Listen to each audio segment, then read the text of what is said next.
Hello and welcome back to another episode of the Nationals franchise, and it's not just any other episode because today we are beginning our postseason run. It took quite a bit longer than I originally intended to once we transitioned over to franchise mode, but we have gotten these Nationals not just back to the postseason for the fourth straight year, but we also did it with the best record we've ever had with this Nationals team, and for what I'm pretty sure is the first time entering the postseason as the #1 seed in the National League. Now, I'm going to be honest with each and every one of you guys. We are at the point, we've been at the point, but it is hitting me that I am just so ready for MLB 24. And I hate to say that we're kind of at the point where I'm just trying to get through this, but we are just trying to get through this season. We want to win the World Series. We want to lock up the 4 in a row, but I really, at this point, am the most curious to see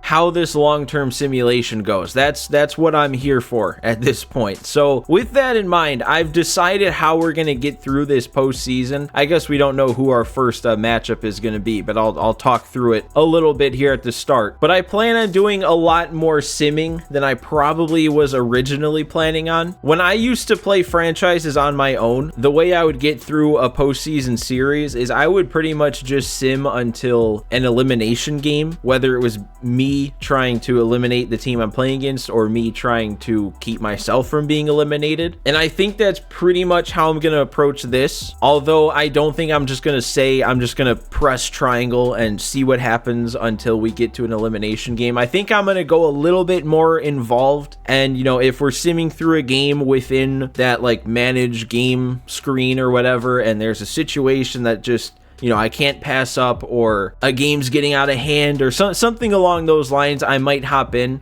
We might also play it by ear, if I go down in the series, maybe I'll just plan on playing a couple innings of the next game rather than just simming the whole thing. But before we start actually making our way through the postseason, though, we have to deal with our postseason lineups and roster, because even though we are on franchise mode now and everything is manual, you still get a little bit of CPU influence as to who makes the postseason roster, and I just have to fix it around myself. But I just left it all for now to show you guys what the CPU wanted. They wanted Evan Carter and James Wood back up on, for James Wood back up and Evan Carter for the first time up on the big league roster for this postseason run. So I'm not going to do that. I'm going to go back to, what had been working for us all year. Oh, I got to add the replacements first. So I want to bring back up Yu Chang. He'll get added to the playoff roster. We also have Seth Beard to add back to the playoff roster. And then James Wood, Evan Carter, they'll get removed. So there we go. That's fixed. And then there's also pitching. The CPU brought back up Yoan Adon, and that came at the expense of Jose Ayala. So I definitely want Ayala up, but I'm also not 100% sure how I want to structure this postseason roster, because we really only need a 4-man rotation. You only need 4 starters for a postseason run. So having a 5th starter almost kind of feels like a waste. So I'm even thinking of doing something like taking Adon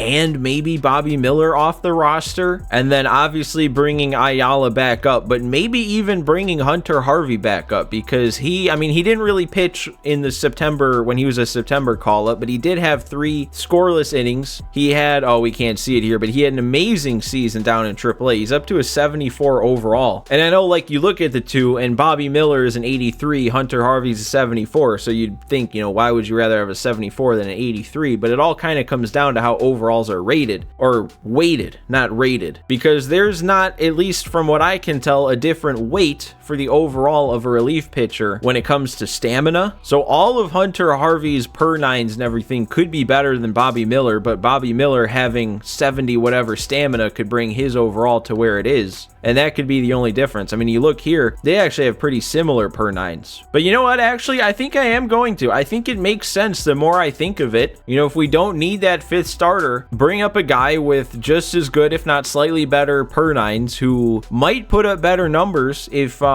it comes down to him or Bobby Miller being guys that come out of the bullpen. So that's what I'm going to do. Jose Ayala and Hunter Harvey are being brought up. Adon, we don't trust anyway. He was down in the minors to end the season, season, so he's getting removed. And then I hate to do it because I love pitching with Bobby Miller, and he had a good season with us after I traded for him, but he's definitely still the 5th of the 5 starters I want. And if we're not going to use a 5th starter and he would just be a bullpen arm anyway, Hunter Harvey's a better bullpen arm. So we're removing Bobby Miller. It hurts. I hate doing it. Like I said, I just said I like having him on the team. I like pitching with him, but it just makes sense to do what we did. But then when it comes down to what our starting rotation is, I actually don't know how to organize it, because Cade Cavalli, probably the worst pitcher by the numbers. 4.67 ERA isn't great, but this is how his career's been. He's always been a guy who hasn't done that great. He's actually steadily gotten worse in the regular season in his career. But Cade Cavalli turns into a different person in the postseason. In our 3 years on the March to October, Cade Cavalli might have positioned himself as already being in the conversation of greatest postseason pitchers of all time. Way back when I was still playing the March to October, I started putting together a spreadsheet of postseason stats because the game doesn't keep track of it. I didn't finish it, so I'm not going to show it off, but I did make sure to add it all up for Cade Cavalli. So in his 3 postseasons combined within the March to October, he's thrown 87 innings over the course of 3 years. He has a 6-0 record. He has 129 strikeouts to only 13 walks with a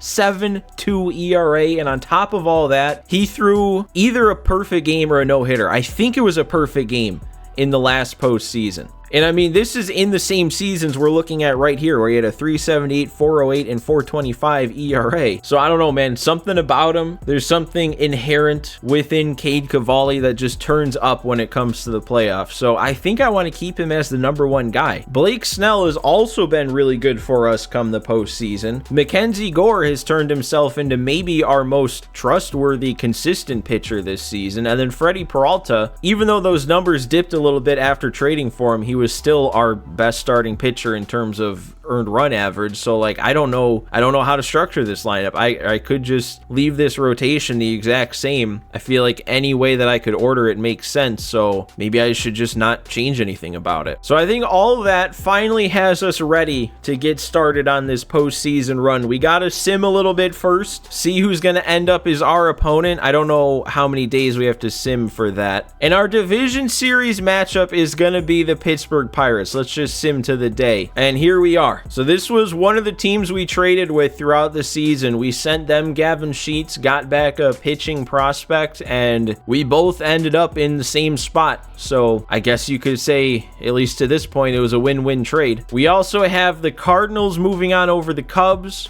the Mariners moving on over the Twins, and Cleveland moving on over the White Sox. So neither Chicago team that snuck in as a 6th seed was able to put together any sort of Cinderella run. But I've been aware of these Pirates for a while now. I mean, they have a really good lineup, just a really good hitting lineup here. I mean, you can look at it up and down. These are a lot of high-rated players. And the 2 players that are in the 70s, they only have 2 starters that are in the 70 overalls. But that's only against righties because they're lefties that hit righties very well. And Gavin Sheets is one of them, and he batted .714 in that first series. So yeah, this is an absolutely loaded hitting team, and the more I sit here looking at this, I'm getting a little worried. If pitching was our main point of struggle, running into a team that's this good at the plate might not be the kind of situation we would have wanted. What about their pitching? Because their pitching can't be anywhere near as good. And yeah, their best starter is the same overall as our worst starter, and their bullpen, I mean, the back end of it with Hader and Bednar is pretty solid, but the rest of it, it's not, I wouldn't say it's looking all that strong. So this just might be a high scoring shootout fest of a series here against Pittsburgh. So I do still plan on simulating game 1 here, but like I said, I want to be a little bit more hands-on than just pressing triangle and seeing what happens. So why don't we have lineups? Okay, I guess I gotta fix that. Okay, so what I plan on doing is loading into the game, just fully loading into it, but then we're gonna head into the game manager and simulate. I'm not gonna manage the game with the quick manage. I'm just gonna fully simulate, but at least this gives us a chance to see everything as it's happening rather than just see what happened and then go back and take a look. So here we are, game 1 of the NLDS. This is a very familiar situation we find ourselves in the postseason for the 4th year in a row. And you know what? Now that we're here, now that we're loaded in, I think I'm going to break my rule a little bit. I just want to pitch maybe just to this first batter with Cade Cavalli. Get a little taste of what postseason Cavalli is bringing to the table before we head directly into the simulator. And there we go. He just picks right back up where he leaves off in the last postseason. It's like the regular season doesn't matter to this guy. He's just around when it matters. All right, now we'll head into the simulator. So right here, if I did all this is quick manage. But when I click into fast forward, then yes, we can simulate at bat by at bat. So that's exactly what we're going to do. So we're just going to go at bat by at bat here. Cade Cavalli gets us through the first inning, 1, 2, 3. Now let's see what we can do against Tanner Bybee, who might have been the rookie of the year. And Luis Garcia, Mr. Clutch, going deep. First run of the postseason. And then we strike out to end the inning, but that's okay. 1-0 lead for Cavalli to work with. Don't make errors behind him. And then let him steal second with 48 speed. And then we're walking sheets. Fielder's choice, and then a base hit ties the game. All right, maybe Cavalli isn't bringing it like he used to, but we get out of the inning. Only the one allowed. Need more runs at the plate here, and instead we're going to go 1, 2, 3. Cavalli back out on the mound. We're giving up a few stolen bases here. Gets out of it. Bottom 3, leading it off with a single. Abrams moves him up to third, and oh wait, how? Okay, that must have been an infield single or something, because Diaz was on third. Garcia gets a base hit and doesn't drive him in. Base is loaded for Soto, and he's gonna walk. Does what he does best and drives in a run that way. Meneses punching out, Happ walking, and Casas flying out. Man, so both of our runs that inning were walked in. 3-1 lead though, continuing on into the 4th inning. Cavalli's kind of rolling. We got the bases loaded right away again. Abrams drives in 2. Starter's done. Bybee's out of there. Another run driven in from Garcia. He's 3 for 3. He's really re-earning that Mr. Clutch nickname. Another run driven in. It's 7-1, guys. I think we can just kind of motor to the end of this thing. I'm just going to simulate through the 8th inning. We keep scoring. 7-run inning in the 4th. They got a run back on a homer. Jordan Hicks was in the game for the 6th. I didn't notice that. So Cavalli only ended up going 5 innings, but he didn't need to go any further than that. May as well save up your arm like that. Soto's going deep. Meneses is going deep. And okay, Hicks gives up a couple homers now in this inning, so it's got to bring in a new arm, but that's fine. We have plenty of cushion, and we got 3 runs back of our own. 17-5 is where we sit here in game 1, and I think we can just go ahead and sim to the end of this one. So we will give up another homer, but we win it 17-6. That's a football score. So that's a good way to get our postseason run going. 17-6 on 16 hits. Cavalli only went 5, but gave up 1. Struck out 4. Not quite the same level of postseason Cavalli pitching that I've come to expect, but still a solid outing. We had 7 walks on top of those 16 hits, 4 home runs, only 5 total extra base hits though, so a lot of just base hits. And yeah, that's a great way to wrap up and sim through our first game. And I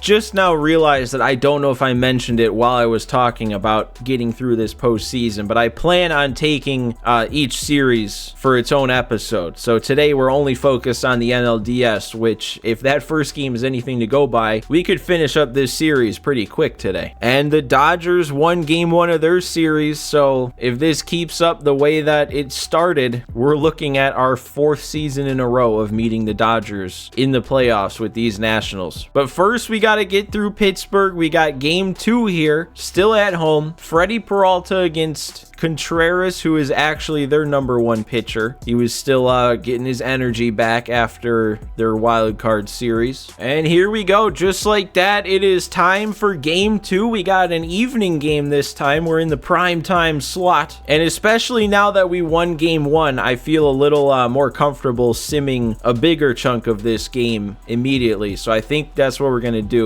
is head right into the simulation and actually sim like into the 6th inning, or I guess this would be simming through the 6th. So we'll sim right to the point where there's 3 innings remaining, and then we'll see what we're looking like from that point. So we start out, Peralta gets us through the 1st, and we don't manage to score, even though I think we loaded the bases there. We are doing a good job at getting runners on, but we're not bringing them around to score, and now we've given up the lead on a Hayes home run. Freddie Peralta gets us through another inning, and there we go. Meneses tying it, and Chapman giving us the lead. Couple home runs in the 4th. Back up here with a couple on, and we don't score in the 5th, and now we've given up the lead. Sheets doubled home a couple. We had a home run, a 2-run shot, and now here we are. So now we're at the point where I'm still going to keep simming, but we're going to see if there's any sort of situation that presents itself. Okay, well, I guess instead Ayala just wants to give up a 2-run shot like that. So, I don't know, down 4. We'll just keep it simming then. See if our guys want to bring it back. Meneses with his 2nd bomb of the game. Gets us back within 3. They leave Ayala out there. Okay, I knew I should have. I was thinking about going into quick manage and bringing in a different pitcher, and I should have just done that. I'm going to do it now, although the game probably would have done it anyway, but we'll bring in Joe Mantiply and then go back to fast forwarding here. So I'm not actually, oh, I went into the game. That's not what I meant to do, but we'll go into fast forward and let the game play out how it's going to play out instead of me, managing how the at-bats pitched. Another run coming in on a sac fly. Mantiply gets out of the rest of the inning, though. This one's starting to look like a lost cause, even though a couple solo shots have kept it reasonable. Double play, though, ending the 8th. Leo Blanco coming in for the 9th, so you know it's going to be scoreless. And should I hop in here? I'll hop in here down 4, see what we can do, see if we can muster anything here at the end and bring it back. They brought in a lefty with 3 lefties in a row up for us, which makes sense. But I will go to Drew Jones and try and combat that a little bit. And okay, hey, that's a good start. Got to start somewhere when you're down 4, and Drew Jones with a perfect swing on the first pitch. Ooh, and they gave me the call on a 3-2 count. That probably should have been strike 3 to ring me up. But, hey, we're not dead yet. We've got nobody out. 2 on. Tying runs on deck if we get Soto on also. No. Oh, that's the worst thing we could have done. That is a killer. We really had something cooking there, and now just like that, we have 1 less runner on base and 2 outs. Meneses, though, of course he does that. That's going to be gone. Into the bullpen. That's a 3 home run game for Joey Meneses, but all that really does for me right now is make me even more upset that I grounded into a double play with Soto. If we found a way to get Soto on, that ties the game. Even if Soto got out, but there was still 2 on, that brings us to within 1 with 2 outs to work with, but now we're still down 2. Bases are cleared, and we don't have any wiggle room here. We can't make another out. It does force them to go to Hader, so at least that counts for that. We make them use their closer a little bit here, even though I'm not sure how much that's going to matter with an off day tomorrow.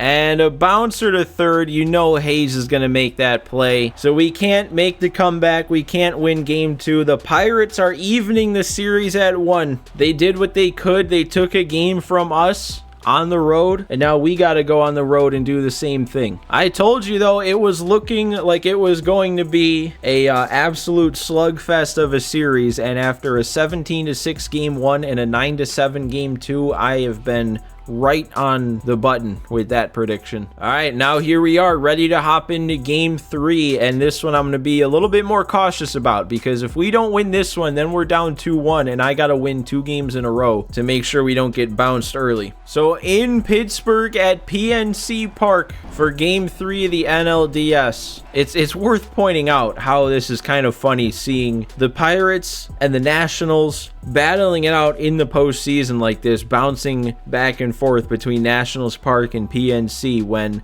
these 2 teams are in the state that they're in real life. I guess Pittsburgh, you can't really clump them in with the Nationals because Pittsburgh's in a little bit better of a spot these days. But still, you wouldn't really consider them as being a postseason contender yet, and the Nationals definitely not. But here we are just 4 years down the line, and we're duking it out. I do still plan on simming the beginning of this game, but like I said, we're going to be a little bit more cautious as we get through this game here. So we're going to take it and at bat at a time, and we go down 1-2-3 in the first. Snell on the mound for us. Okay, that's good. Caught stealing. We get a 1-2-3. I guess not technically, but I'll call it one. And now Meneses continuing his hot postseason series, base hit, and then immediately grounding into a double play. But Tristan Casas going deep, giving us the early lead. That's what we want to see. Gotta respond on the mound with not allowing anything, and this is the exact type of situation that I'm now talking about here. Bases loaded, 1 out. Even though it's early in the game, I'm gonna hop into this one and hopefully take care of this situation.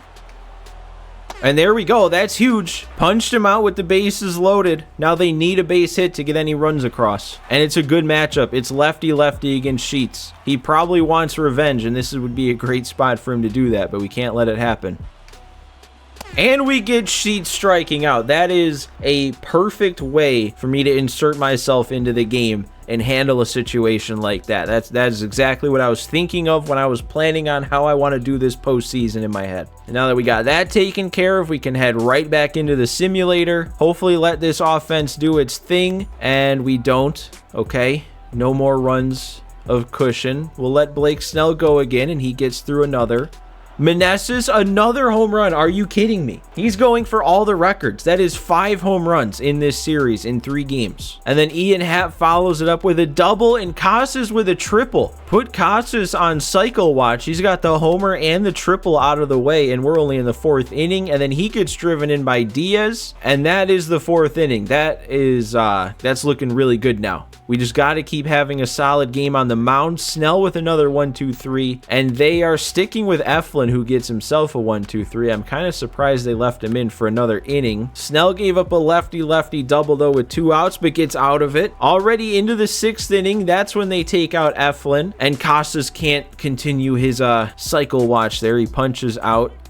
And then that does it for the top of the 6th. Snell still going, gets us through 6. Into 7, we got a couple base runners. Garcia with the fielder's choice, though. Soto singles. And that brings up Meneses. Should I hop in here? This is way too tempting. I have to hop in. With the kind of postseason he's putting together, and now he has bases loaded, he probably would have done it himself anyway. And this is probably me controlling it. It's probably going to be a worse outcome. Probably would have been better to see the results of a simulation, but I want to do it. Oh man, it's a 3-0 count. You can't do that. You got nowhere to put him on. I know you'd want to pitch around a guy as hot as Meneses is right now, but you can't. Oh, and I was keyholing big time. I was looking for it like right here, and they went somewhat low both times, and now we got a 2-strike count. And now I have to swing. It's going to be 2.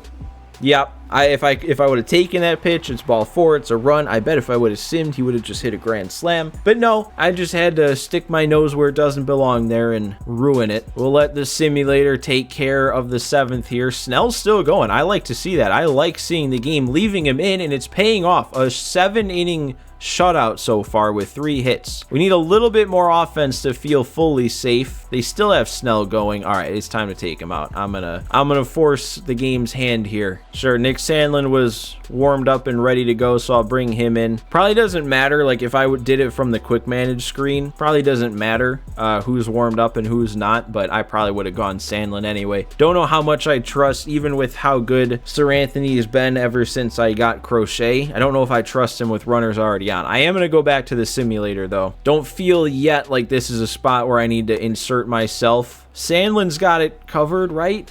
Right? Okay, ground out gives them a run. We brought in a new pitcher already, and it paid off. All right, now we just have the 9th inning to get through. No more insurance runs, but Crochet to close it. Out number 1, base hit. Out number 2, base hit. So I'll get out number 3. Gavin Sheets up once again. Another lefty-lefty matchup. This should be a good one, but I just want to make sure that we don't see anything we don't need to be seeing here. Oh my God, and I couldn't put him away. I could not put him away. He would not swing at the slider, and then I go back inside, and he just hits it up the middle. I feel like that was destined to happen. There was no getting out of that. We just got to move on to this next guy here. Hope we can keep Brian Hayes from doing anything. There we go. Way out in front of the circle change. Got a little dicey there in the end. Ended up a little closer than it needed to be, but we still get ourselves the Game 3 win to take a 2-1 series lead, and all we got to do is wrap it up with one more win. And looking around, the Dodgers have themselves a 2-1 series lead. We got a tied up ALDS between Houston and Cleveland, and a 2-0 lead from Toronto over Seattle. And all right, now here is where we hop in to start this next game. 2-1 series lead. It's an elimination game. If we win, we move on. The plan is to play the entire game, but I will say if we, go up big early or something and it's a blowout, I might just sim to the end. But if it stays close and the Pirates stay in it, we'll be playing this whole thing. On the road, once again, they have... I'm pretty sure it's a lowish rated pitcher out there. I think they only had 2 pitchers in the 80s, and those were our last 2 games. So now this one is against a pitcher who I think was like a 76 overall. So if I do lock in, make some good swings early, we definitely could get ourselves out to a big lead early. So here we go. Abrams leading it off. This dude has a 4-pitch mix. He doesn't throw all that hard, and it's a relatively basic pitch mix. And Abrams is going to lead it off with a base hit. Nice. Expanded the zone a little bit on a 2-strike count, but that's still a good swing, and we got some speed on to lead it off. Oh my gosh, Luis Garcia? How far is that going to carry? Oh, it's not even close. All right. I thought I got a little bit more of that. Oh, Soto, that one's hit hard. That's at least getting down in the gap if it doesn't go, and it's just going to go. That might have hit off the top of the wall, but it doesn't matter. Counts the same. Juan Soto's 3rd home run of the postseason, and we actually are going up early. 2-0 here with only 1 out in this first inning. This is a very good start, and we still have Joey Meneses to come up next. I would be so curious. I know I've mentioned this a couple times throughout this Nationals universe, but I'd be so curious what Joey Meneses' chances of making the Hall of Fame would be in real life. Like, he had back-to-back MVP seasons. He's had 4 straight 200 hit 30-plus home run seasons where he's batted over 300 each year. He's been really good in the playoffs, and now he's doing it again with 5 homers already in the first 3 games of this series. And he has 3 rings, on the verge of 4. The only thing holding him back is the fact that he might not have that much career longevity starting out so old, in terms of a prospect. And there you go. He's going to add on even more with a base hit. I just know at some point he has to drop off, right? He's got to start regressing. Those numbers have got to start coming down. But the longer he can hold out until they do, the more of a chance I would think he'd have at being a Hall of Famer. I just don't know if he got too late of a start. And you know what? Also, since I'm rambling about things here, we're almost at the end of MLB 23.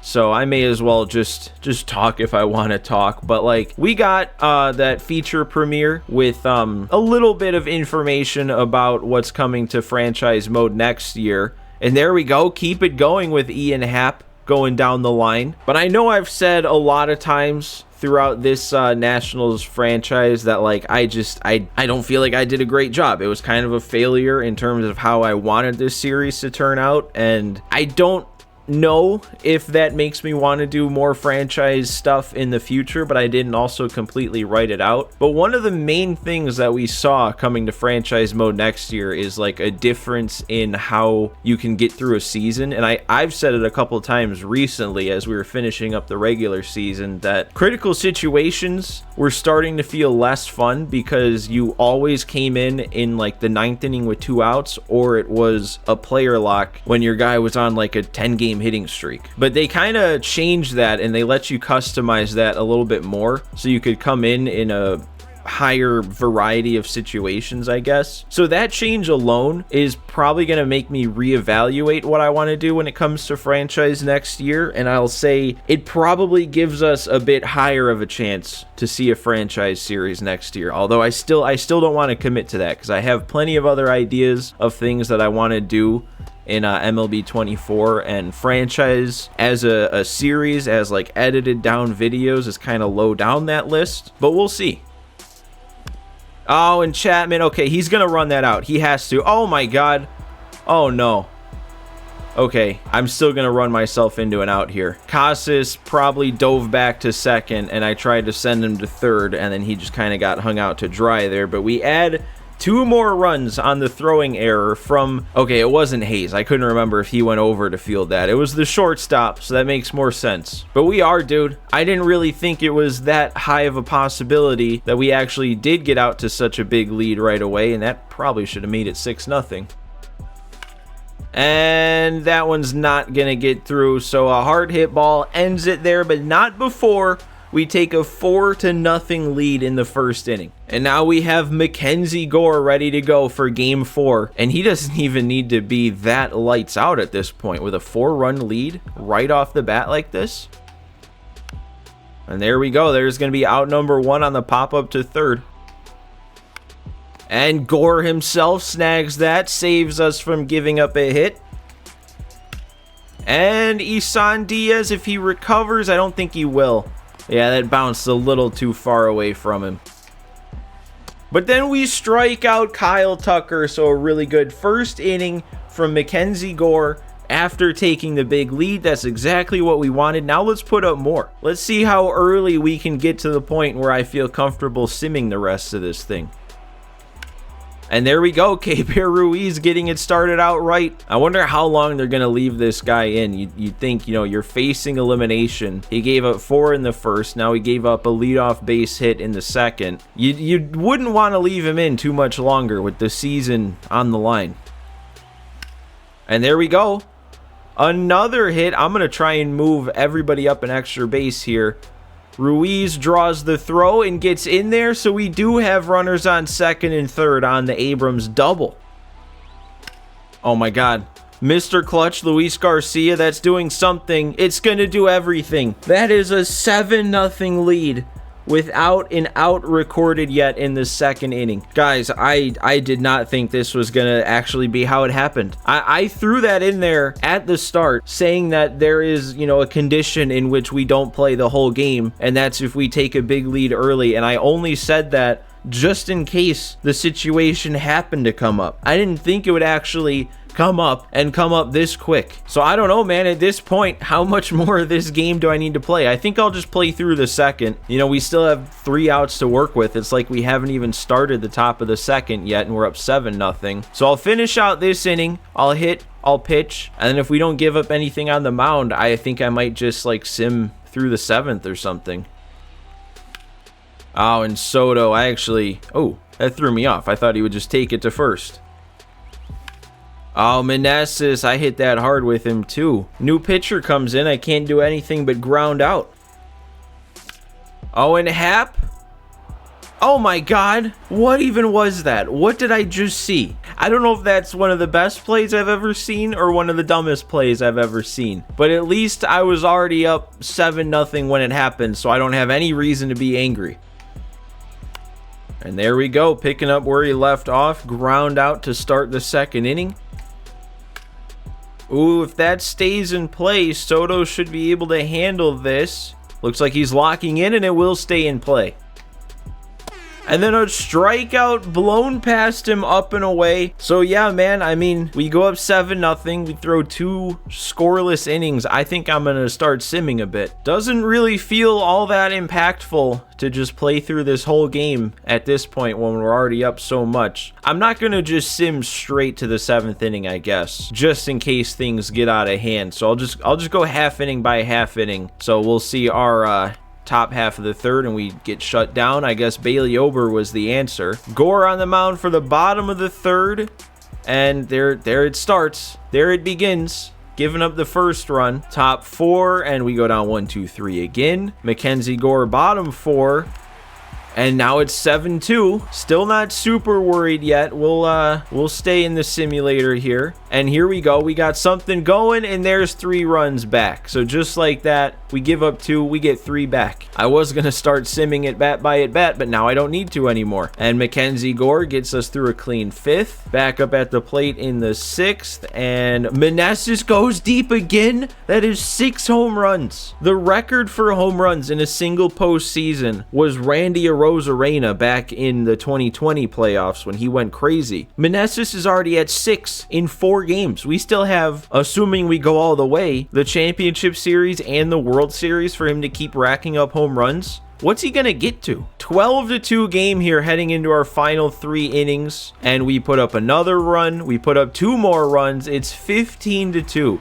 We've had 2 games out of the 4 in this series where we've scored at least 15 runs. Top 8, and we finally get shut down again. Mackenzie Gore, I didn't realize he was still in the game. He's probably, yeah, he's done now, out of gas. He did fine. 7 innings with 3 runs allowed. Didn't need much more out of him.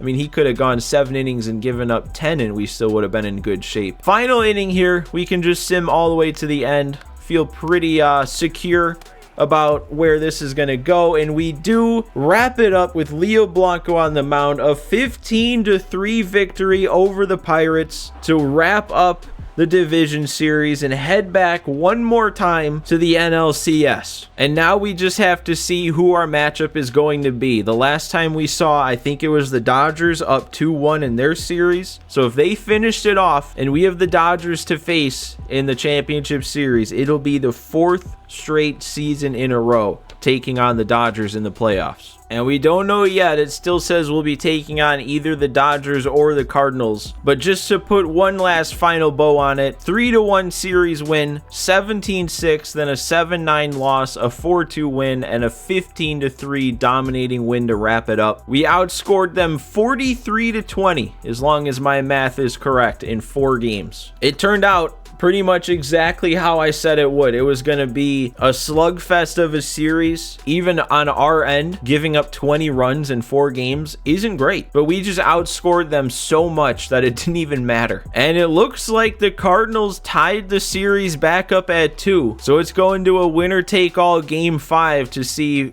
who we will be facing. And I think we can go look at it through the perspective of one of these teams and actually see as it happens in real time. So let's see. We're on the side of the Dodgers here. So if we see a W, we face the Dodgers. If we see an L, it's the Cardinals. And we see a W. So for the 4th straight year in a row, it's going to be Nationals versus Dodgers in the postseason. We've sent them packing 3 straight years in a row. You just know with every passing year sending them home, the chip on their shoulder gets bigger and bigger. And we got to send them home one more time. But that then is going to wrap up today's episode. Next time out, we'll play through the NLCS. And then if we win that, we get one more World Series with these Washington Nationals. So guys, thanks for watching another one today. Thanks for sticking with me, and I will see you next time.